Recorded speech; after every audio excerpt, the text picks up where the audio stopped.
지난 주간에 전교인 수련회를 통해서 하나님은 세 가지 빛깔의 은혜를 허락해 주셨습니다. 받은 은혜로 그 기도와 그 찬양이 계속해서 활활 불타오르는 그런 역사 있기를 주님의 이름으로 축복합니다. 세 가지 영성의 말씀이 소중한데 오늘 말씀과 연계해서 좀 생각나는 것은 두 번째 초량교회 김대훈 목사님께서 기도에 대한 가장 상식적이면서도 기본적인 한 문장을 우리 가운데 일깨워 주셨습니다. 그 문장은 이렇게 이루어져 있습니다. 이렇게 하면 방송실에서 조금 늦다. 기도는 땡땡 것이 아니라 땡땡 것이다. 안에 두 개 들어갈 앞에 그 무슨 얘기죠? 기도는, 좀 참석하신 분들은 입을 열어보세요. 기도는 그렇지 아는 것이 아니라, 두 번째 하는 것이다. 이제 다 알았으니까 시작. 기도는 아는 것이 아니라 하는 것이다. 한 번 더 받아합시다. 기도는 하는 거다. 목사님이 강조했잖아요. 생각만 하는 것이 아니고, 앉아서 욕만 쓰는 것이 아니고, 기도는 하는 것이다 하는 그런 은혜가 우리 속에 있기를 간절히 소망합니다. 저는 지난 주일까지 구약 성경 아벨에서부터 다윗 왕까지 16사람을 기도의 관점에서 24번이나 말씀을 전거했던 적이 있습니다. 그런 관점으로 요한계시록까지 살펴보면 제가 대충 생각을 해봐도 한 100번 이상은 그런 기도의 관점으로 성경을 관통할 수 있겠다 하는 생각이 저에게 들었습니다. 그러면서 제가 한 가지 깨달은 게 있어요. 우리가 들고 있고 우리가 하나님의 말씀으로 여기는 성경은 기본적으로 구원에 관한 책인 줄 믿습니다. 하나님의 구원을 향한 특별 계시의 말씀이 성경에 기록된 줄 여러분 믿으시잖아요. 그런데 이 구원의 책임과 동시에 성경은 창세기부터 요한계시록까지 하나님의 구원 역사는 뭘 통해서 이루어지는가 하면 기도를 통해서 이루어지는구나 하는 것을 다시 가장 기본적인 깨달음을 이번에 가지게 되었어요. 그래서 예수님의 기도가 우리는 필요합니다. 예수님 이렇게 기도하라고 말씀하셨어요. 하늘에 계신 우리 아버지여, 뭐가 임하시죠? 하나님의 나라가 이 땅에 임하여 오는, 하나님의 바실레이아, 그분의 거룩한 킹덤이 우리 가운데 임하여 올 때 뜻이 하늘에서 이루어진 것 같이 어디에서도 땅에서도 이루어지도록 하나님의 나라가 이 땅에 이루어지는 하나님 아버지의 구속의 뜻이 이루어지도록 너희가 뭐 하라고 말씀하고 계셨는가 하면 기도하라고 말씀을 해 주셨습니다. 요약해서 다 역설적으로 다시 말하면 하나님의 구원 역사는 기도 역사를 통해서 진행되는 것이고, 기도 역사 없이는 하나님의 구속의 역사는 성취되지 않는다는 것을 단적으로 말할 수 있어요. 목사님, 나는 기도 안 하는데 하나님의 뜻이 이루어집니다. 아니에요. 여러분이 제가 기도하지 않아도 하나님은 누군가 기도에 영을 부어주셔서 그들로 기도하게 하시고, 하나님은 그 기도를 받으시고 하나님께서 인을 떼시고 대접을 쏟아부으시고 성도의 기도를 받으시고 하나님의 나팔의 역사를 부어주시는 하나님이신 줄 믿으시기 바랍니다. 기도 없이 하나님의 뜻이 창세부터 요한계시록 마지막까지 성취되는 일은 없다라고 하는 것이죠. 그러므로 성경은 구원의 책임과 동시에 기도의 책이라는 사실이에요. 그래서 우리 교역자들끼리 모여서 제가 뭐 1차 좀 지시도 하고 의논도 했어요. 11월 19일이 추수감사주일인데 추수감사주일까지 이제 하반기에 구체적으로 제가 말씀을 다 드리지는 않지만 우리 교회의 성도들 좀 기도의 실천적인 그런 움직임과 운동의 역사가 있어야 되겠다 하는 것을 우리가 교역자실에서 우선 말씀도 드리고 의논도 한 적이 있습니다. 성도님들 기도를 한 번씩 두 가지도 말고 한 가지씩만 지금 하나님 앞에 자신이 드리는 기도의 제목 중에 가장 시급하고 아픈 거 내라고 그래 250여 분이 기도 제목을 내주셨는데 그거 보니까 한 10가지 카테고리로 나누어서 화요일, 수요일, 새벽에 이틀 나누어서 그렇게 뭐 제가 하나도 각색하지 않고 그대로 그냥 정직하고 솔직하게 그렇게 우리가 함께 하나님 앞에 올려 드렸는데요. 거기서 보니까 이제 뭘 볼 수 있는가 하면 우리 성도들의 아픔, 관심 알 수 있어요. 하나님은 저와 여러분의 아픔과 관심에 하나님이 특별한 뜻을 가지고 관심이 많으신 줄 믿으시기 바랍니다. 그 기도를 하나님은 반드시 들어 응답해 주실 걸 저는 분명히 믿습니다. 그런데 우리가 관심을 가지고 하나님께 우리의 관심이 우리의 기도거든요. 마찬가지라는 거예요. 우리가 조금 더 궁극적인 측면에서 대제사장이신 예수 그리스도 우리 주님의 관심이 무엇인가, 그 주님의 관심이 우리의 기도로 드러나듯이 주님의 그 심장 속에 있는 간절한 관심이 주님의 간절한 기도로 하나님께 올려지고 있다라고 하는 것이죠. 그게 가장 극명하게 드러난 장소가 어디냐? 오늘 저와 여러분이 읽으신 요한복음 17장의 말씀이다. 존 스토터 목사님은 요한복음 17장을 가리켜서 사복음서 전체에서 가장 신성한 본문이다 이렇게 아주 극찬을 할 정도의 의미를 두고 있어요.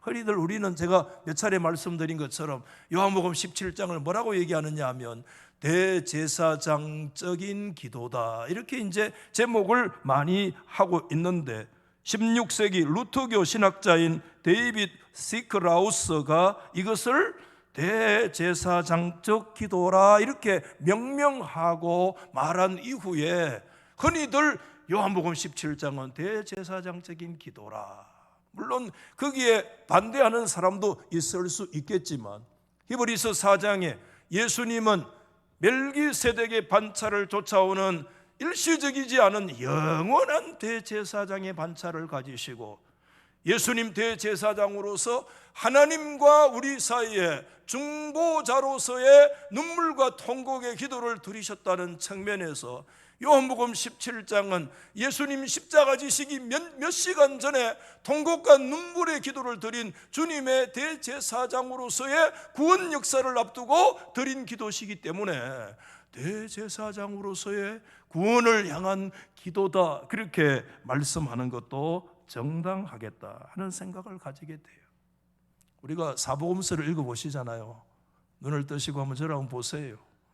전부 다 피곤하신 것 같다. 내가 피곤해서 그런가? 자기가 피곤하면 피곤하게 보이거든. 사복음서에 예수님의 뭐 장면들이 많잖아요. 근데 그 중에 좀 인상적인 장면을 저는 하나 꼽으라면 하나님의 아들로서요 십자가 직전에 앞두시고 밤에 어느 동산에 갔어요? 겟세마네 동산에 가서 예수님 기도하신 장면. 이게 이제 오늘 성화를 그리는 화가들에도 굉장히 관심이 많은데 앞에 지금 이 성화 그림 딱 나타나는데 이거는 유명한 화가가 그린 그림인데 그 유명한 화가의 그림을 뺏긴 거예요. 모사한 거예요. 누가 뺏겼느냐 하면 누구겠습니까? 제가? 아니에요. 저희 돌아가신 장모님께서 생전에 60 넘어서 그때 이제 50쯤 넘어서 그리신 것 같아요. 예. 초등학교 나오신 뭐 어디 가서 미술 배우지도 않았는데 잘 그렸잖아요, 그렇죠? 예. 근데 이게 대형 화폭으로 그려서 저희 사택에 큰 벽면에 지금 꽉 차도록 이 그림이 걸려 있거든요. 근데 장모님이 이 사위가 뭐라고요? 목사라고요. 박사가 무슨 그림 그릴 거 없나? 그림 그릴 거 있습니다. 그래서 이 그림을 좀 그려주세요. 그리고 제 방에 가면 칼빈 그림이 또 있어요. 그래서 장모님이 이제 그려주셨는데, 이 그림을 보는데, 이 그림을 볼 때 제 마음이 아픈 거예요. 왜냐하면 이 그림을 그리실 때 우리 장모님은 예수 안 믿으신 거야.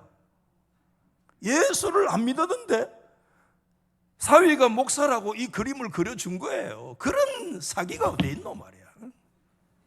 자기가 예수를 믿고 저 그림을 그려야 되는데 예수도 안 믿는 사람이 사위를 위해서 저 그림을 그려줘. 우리 교회 성도들 가운데 두 가정에 우리 장모님이 그린 그림이 있어요. 걸려 있는데 3개 그리셨는데 참 가슴 아프잖아요.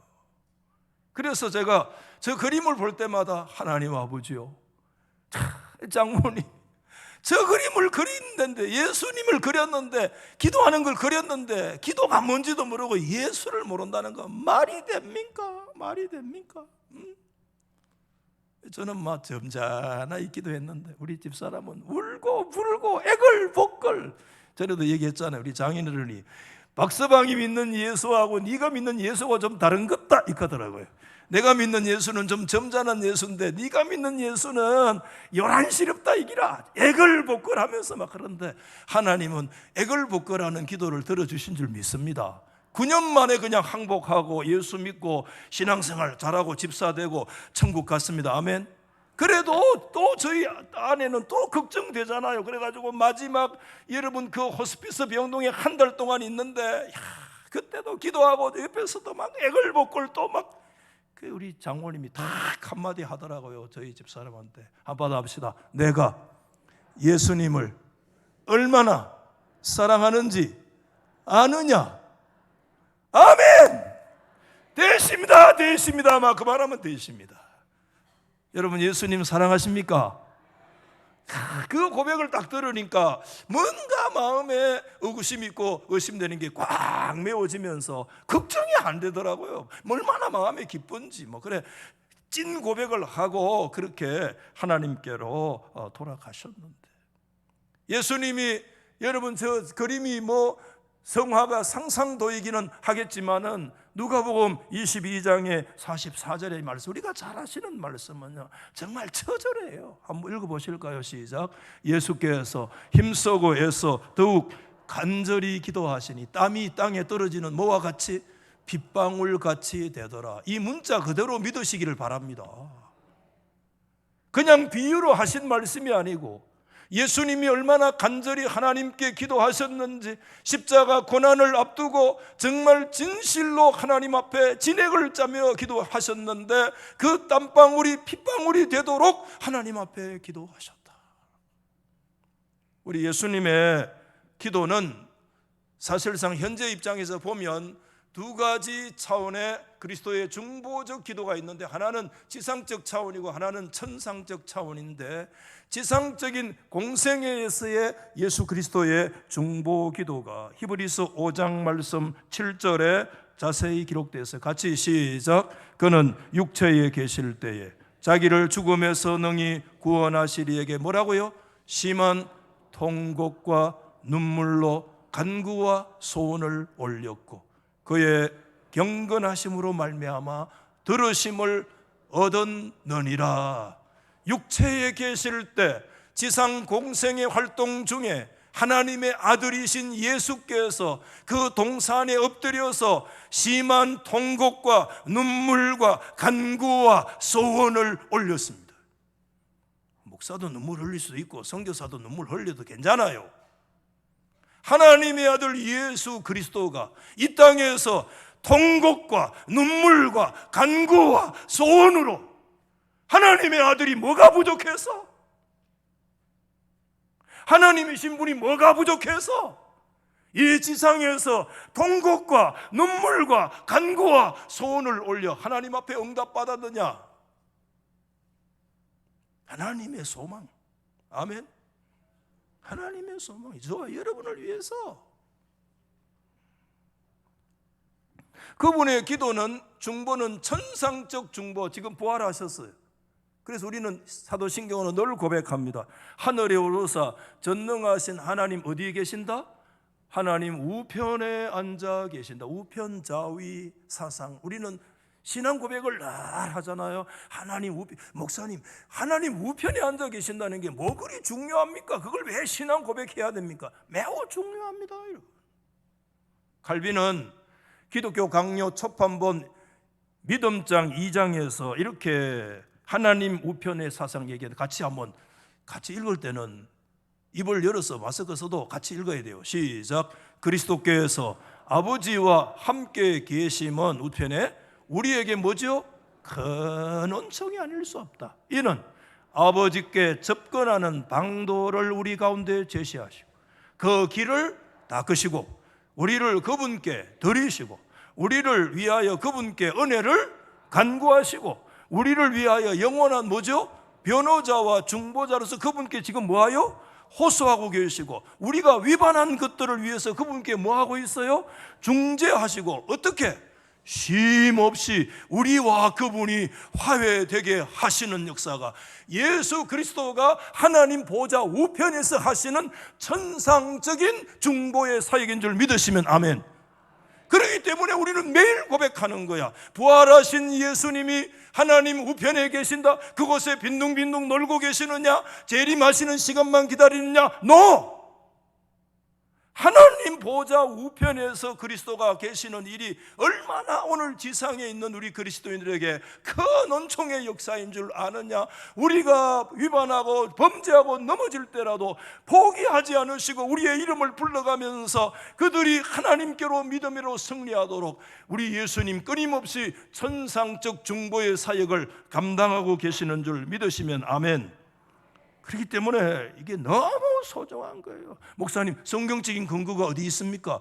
많이 있지만 핵심적인 거 두 가지만 말씀을 드리면, 첫 번째는 로마서 8장 34절 시작. 누가 정죄하리요? 죽으실 뿐 아니라 다시 살아나신 이는 그리스도 예수시니. 입을 여세요. 그는 하나님 어디에? 우편에 계신 자인데 이꼬로 그분이 우리를 위하여 뭐 하신다? 간구하시는 자. 받아합시다. 하나님 우편에 계신 자, 우리를 위하여 간구하시는 자 같은 분이에요. 하나님 우편에 계셔서 그분이 하시는 게 뭐냐 하면 이 땅에 있는 저와 여러분들을 위하여 간구하시는 자가 하나님 우편에 계시는 분이시다. 아멘.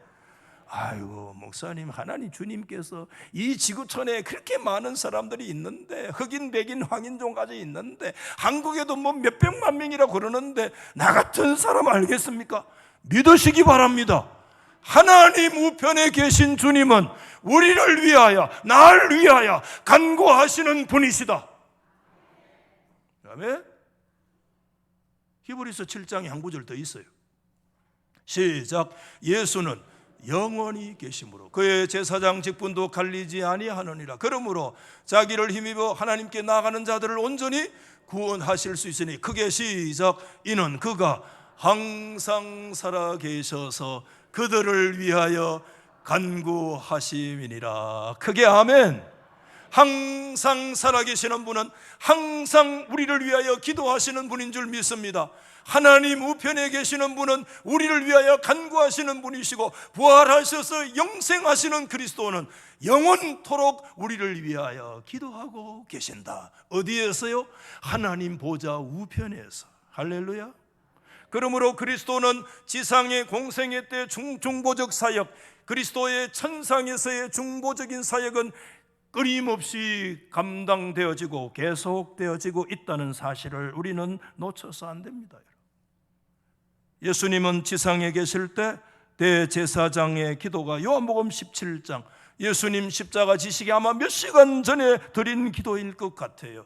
17장 말씀은 1절에서 26절 말씀인데, 26절 말씀 하나하나 따져보면 여러 수백 시간 해야 되겠죠. 그런데 세 번에 걸쳐서 내가 비옵나니, 내가 그들을 위하여 비옵는 것은 9절과 15절과 20절에 세 번 언급되는 것을 보면 이 26절을 세 등분해서 나눌 수가 있겠다.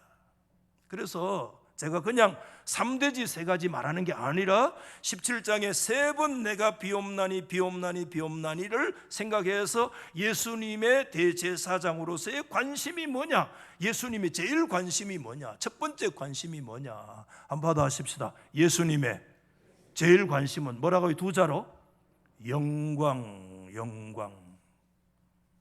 영광이에요. 오늘 이걸 꼭 기억하시면 좋겠어요.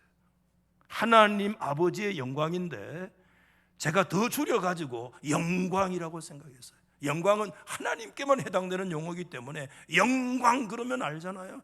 사람에게는 어떤 형태로도 영광이라는 단어는 적용되면 안 돼요. 영광이라는 단어는 삼위 하나님께만 영광송이 돼야 될 줄 믿습니다. 영광의 찬송, 영광을 돌리게 하려 함이니라. 아버지와 아들과 성령에게만 영광이 돌려져야 돼요. 에베소 1장의 말씀이야. 아멘. 영광은 하나님에 해당되는 용어라. 영광에 대해서 1mm도 침범에 들어가면 안 돼. 영광에 대해서 1mm도 도둑질하면 안 돼. 우리 교회와 그리스도가.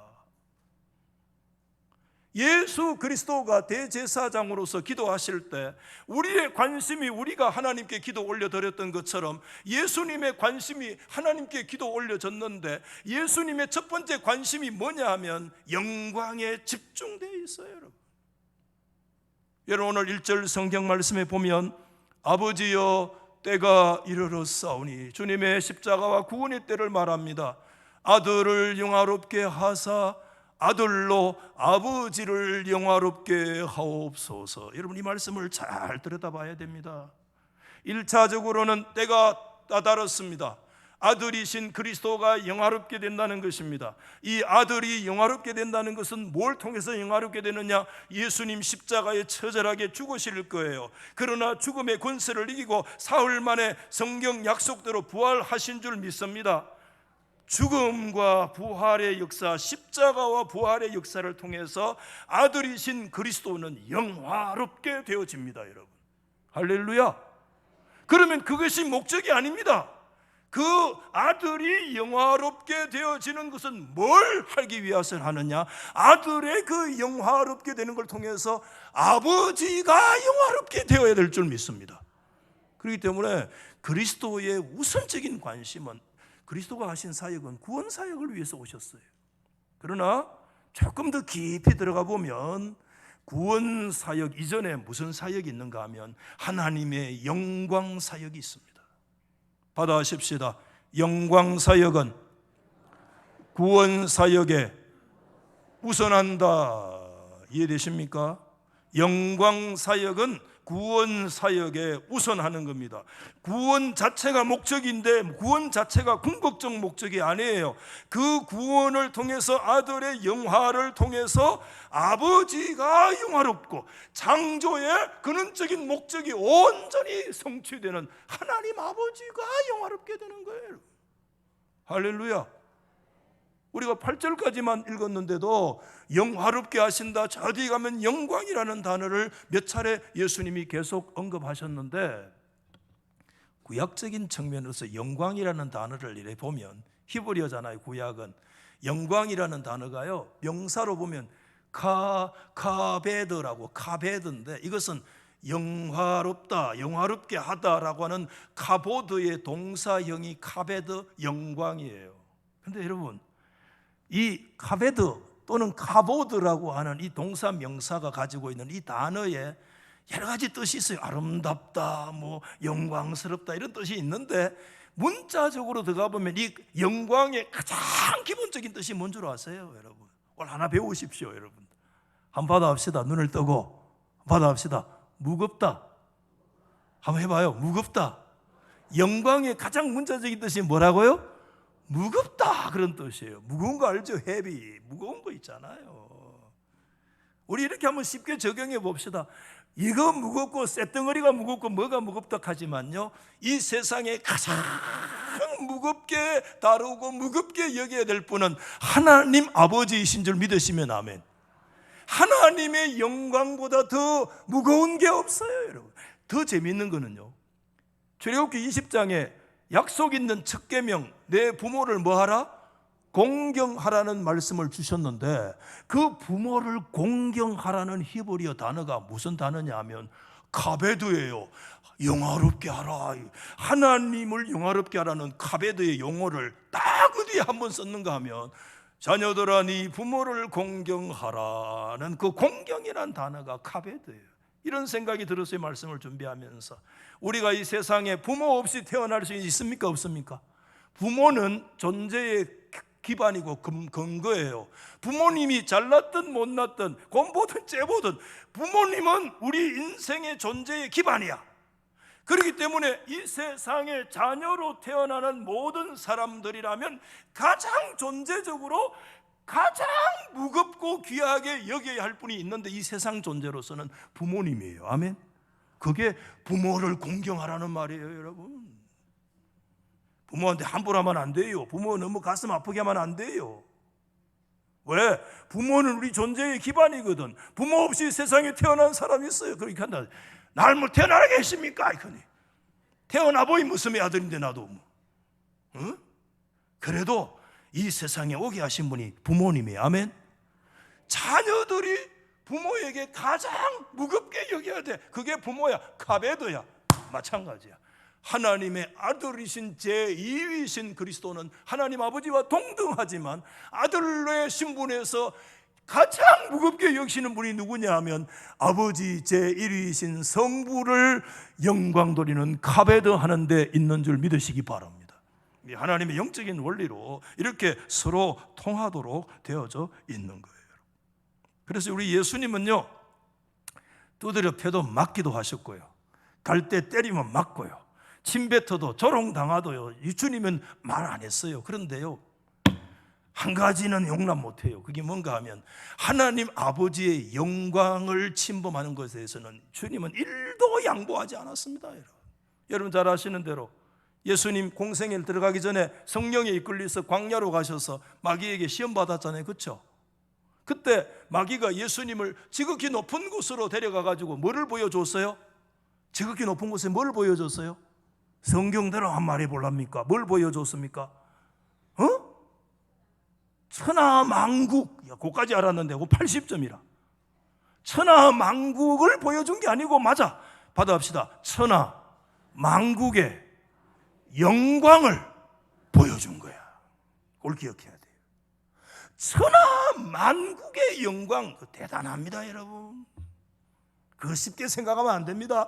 천하만국의 영광, 그거요, 우리 받으면 정말 무거운 거예요. 그거 축복이에요. 마태 4장 말씀에 천하만국의 영광을 보여주었어요. 그러나 여러분, 그때 예수님은 천하만국의 영광보다 더 무거운 거 있어요. 아버지 하나님의 영광인 줄 믿으시기 바랍니다. 그래서 여러분, 마태 4장 10절 말씀에 받아갑시다. 사탄아 물러가라. 하나님께 경배하고 다만 그분만을 섬길지어다. 할렐루야. 지난 주간에 저희 미국에 있는 큰 손녀가 이제 초등학교 1학년 올라갔어요. 한국보다 6개월 빨라요. 벌써 초등학교 들어갔습니다. 제가 할아버지 된 지 그래 됐습니다. 여러분, 얼마나 기쁜 일입니까? 전화가 왔어요. 할아버지, 왜? 할아버지가 그때 내가 한국에 유치원에 있을 때 할아버지 오셔서 설교할 때 사탄아 물러가라 설교했지. 그래 설교했지. 그런데 그때는 사탄아 물러가라 하는 줄 알았어. 좀 웃어라, 좀 웃어라. 인간들아, 좀 뭐가 물러가라? 사탄아 물러가라 하는 줄 알았는데 이제 좀 성장하고 자라보니까 사탄아 물러가라가 아니고 뭐라? 사탄아 물러가라 하는 걸 알았다 그런 거야. 할렐루야. 이 영적 지식이 성장하는 거야. 아멘. 초등학교 1학년만 돼도요, 부모 가르치는 거야. 부모한테 믿음의 발언을 하는 거야. 우리 아들이 이래. 아버지, 왜? 우리 아가요 믿음의 발언을 합니다. 거듭난 거 확실합니다. 거듭났지 이놈의 자식아. 초등학교 1학년만 돼도 부모가 배워야 돼. 여러분, 그 내가 깨달았어요. 세상 만국 천하만국의 영광은 사탕처럼 달아요. 그런데 사탕도 떠나가야 되지만은 여러분, 사탕보다 더 소중한 거 하나님 아버지의 영광인 줄 믿으시면 아멘. 사탕은 떠나가고 뭐야? 사탄도 떠나가고 야, 예수님요, 천하만국의 영광 보여줘도요, 천하만국의 영광은 그거 일시적이고 다 아무것도 아니야. 그것은 다 없어지고 말 것이지만 아버지의 영광 카베드 카보드는 영원하고 천하만국의 어떤 영광보다 더 무겁고 존귀하게 여겨야 할 분이 살아계신 하늘의 우리 아버지이신 줄 믿으시면 아멘. 그 영광을 위해서. 그래서 예수님은 나의 모든 것이 다 아버지께서 주신 것이다. 오늘 4절 말씀 7절 말씀에 그런 고백도 있었잖아요.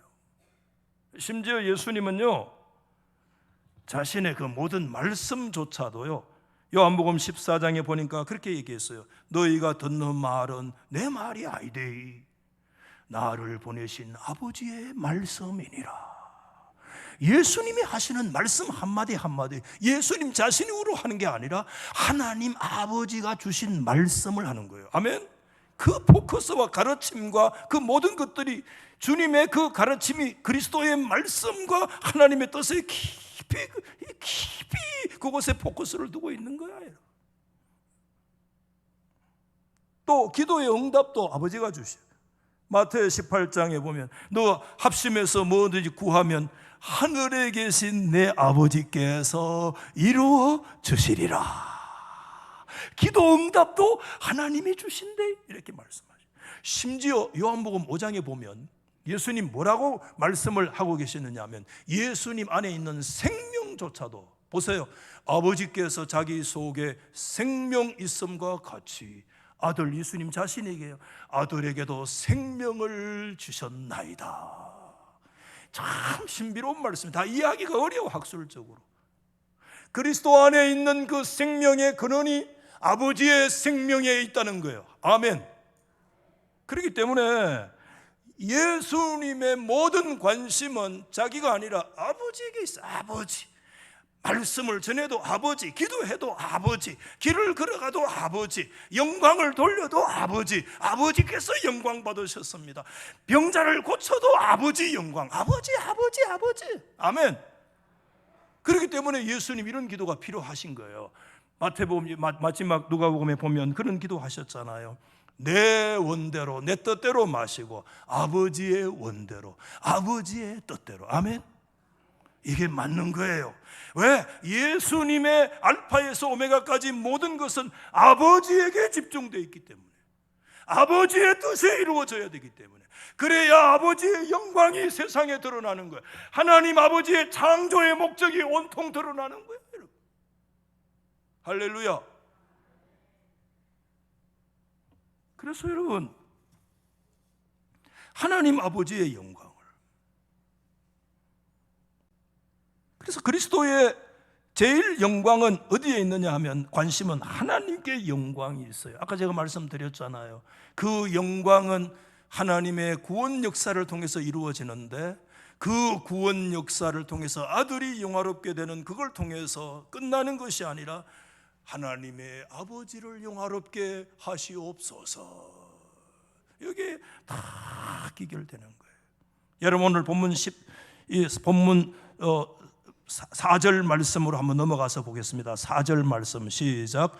4절 말씀입니다. 시작. 아버지께서 내게 하라고 주신 이 일을 내가 이루어 아버지를 이 세상에서 영화롭게 하였다. 이 세상에서 이미 예수님은 과거형이라 3년 동안의 공생애를 통해서 아버지를 영화롭게 했어요. 그러나 그게 끝이 아니라는 거죠. 이제 진짜 중요한 일이 남았어요. 그게 뭡니까? 아들이 영화롭게 되어져서 아들의 십자가와 그 위대한 사람이 상상도 하지 못하는 하나님의 구원 역사를 통해서 하나님 아버지가 영광을 받으시는 이 막중한 사명을, 최종적인 클라이막스를 두고 예수님이 심한 통곡과 눈물과 간구와 소원으로 땀이 흘려 땀방울이 핏방울이 되도록 하나님의 아버지의 뜻이 이루어지도록 하나님께 기도한 거예요. 우리가 꼭 기억해야 될 것은 예수님은 그저 열심히 기도하셨다가 아닙니다. 그런 게 아니에요. 기독교는 예수님은 기도하셨는데 하나님 아버지의 뜻이 성취되도록 땀방울이 핏방울이 되도록 기도하셨는데, 예수님의 궁극적인 포커스는 아버지가 영화롭게 되는 것입니다. 여러분. 아멘. 우리 아들이 영화롭게 되고 저와 여러분이 영화롭게 되고 우리가 성공하고 우리가 물질도, 우리가 높은 지위도, 좋은 포지션도, 우리가 건강하게 되고, 이거 다 우리 자신이 어떤 면에서 영화롭게 되어지는 건데, 그게 목적이 아니에요. 우리가 영화롭게 되는 것은 그걸 넘어서서 아버지가 그것을 통해서 영화롭게 되어야 합니다. 아멘. 이게 기독교라. 이게. 두 번째, 그리스도의 제2관심 대제사장으로서의 두 번째 관심은 뭐냐 하면, 우리 한번 받아십시다. 제자 어디에 있다고요? 제자에게 있어요. 예수님이 하나님 아버지의 관심처럼 두 번째 그리스도가 깊이 가지고 가시는 관심이 제자에게 있어요. 여러분, 요한복음 13장 1절 말씀에 보면, 유월절 전에 이제 예수님 십자가 앞두고 있어요. 자기가 세상을 떠나 아버지께로 돌아가실 때가 이런 줄 아시고 세상에 있는 자기 사람들을 사랑하시되 어떻게 하셨다고요? 끝까지 사랑하셨다. 여기에 세상에 있는 자기 사람들은 누구냐 하면 예수님의 제자들이에요. 1차적으로 그 제자들을 끝까지 사랑하셨다는 것은 뭐냐 하면, 그때 그 장소가 13장 요한복음이 예수님이 뭐 하시느냐, 제자들과 유월절 만찬인데 허리에 수건을 두르시고 대하에 물을 떠다가 제자들의 발을 하나씩 씻겨주신 거, 끝까지 끝 시간까지 사랑하신 거예요. 주님. 그때 여러분, 마귀는 이미 가룟 유다의 마음에 예수 팔려고 하는 마음을 집어넣었다고 성경이 말씀했어요. 그럼에도 불구하고 예수님은 가룟 유다까지 끝까지 그 발을 씻어 주시면서 주님의 사랑과 주님의 대속의 역사들을 그들 가운데 가르쳐 주셨습니다. 예수님은 이렇게 기도했습니다. 9절 말씀에, 내가 그들을 위하여 비옵나니 내가 비옵는 것은 세상을 위함이 아니요 내게 주신 자들을 위함이니 그들은 아버지의 것이로소이다. 여러분, 저를 보십시오. 예수님이 제자들을 위해서 기도하신 이유가 있어요. 단지 예수님 제자들을 위해서 기도했다는 게 아니라, 받아합시다. 그 제자는 오늘 성경에 누구의 것이기 때문에? 하나님 아버지의 것이기 때문에. 다른 성경 구절 읽었어요. 아버지께서 예수님에게 주신 자들이 예수님의 제자들인 줄 믿습니다. 넓은 의미에서 저와 여러분이 그리스도의 제자인 줄 믿으시면 아멘. 우리 모든 성도 한 사람, 저와 여러분들 모두 제자는 궁극적으로 누구의 것이냐 하면 하나님 아버지의 것인 줄 믿습니까? 창세전에 그리스도 안에서 예정하고 선택된 하나님의 소유된 백성이에요. 때가 되매 아버지의 것인데 하나님께서 아들에게 주신 거예요. 제자를 위해서 기도하시는 이유는 그것이 단지 제자를 위한 기도가 아니라 그 제자가 아버지의 소유이기 때문에 주님은 제자에 대해서 관심을 깊이 가지신 거예요. 예수님의 제자를 위한 기도는 소극적인 차원과 적극적 차원의 기도가 있어요. 소극적 차원의 기도가 오늘 15절 말씀에 보면, 우리 같이 한번 말씀에 집중하고 시작. 내가 비옵는 것은 그들을 세상에서 데려가기를 위함이 아니요 다만 뭐라고요? 악에 빠지지 않게 보존하시기를 위함입니다. 받아합시다. 주님, 아버지, 제자들을 악에 빠지지 않도록 보존 지켜주십시오. 지켜주십시오. 예수님은 2000년 전에 제자들이 악에 빠지지 않도록 하나님 지켜달라고, 이게 예수님의 제자들 위한 소극적인 기도라면 그 적극적으로도 기도하셨습니다. 그게 17절 말씀인데 같이 한번 읽어볼까요? 17절 말씀에 시작.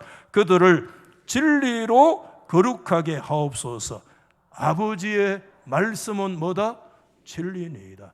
다만 악에 빠지지 않는 거, 그거 소극적인 차원이죠. 적극적인 차원이 뭐냐 하면, 받아합시다. 그들이 어떻게 되도록?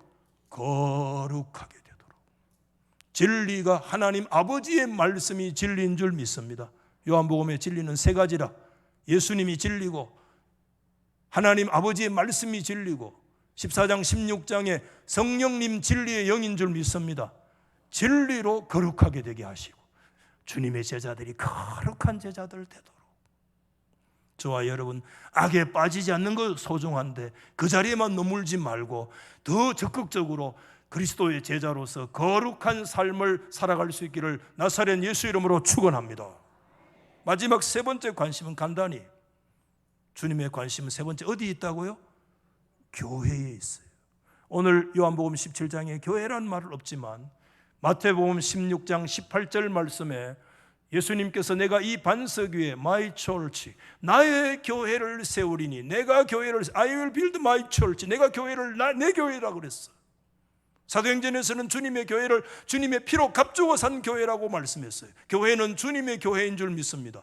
주님이 세우신 교회인 줄 믿습니다. 주님의 교회이기 때문에 주님의 관심은 교회에 집중되어 있습니다.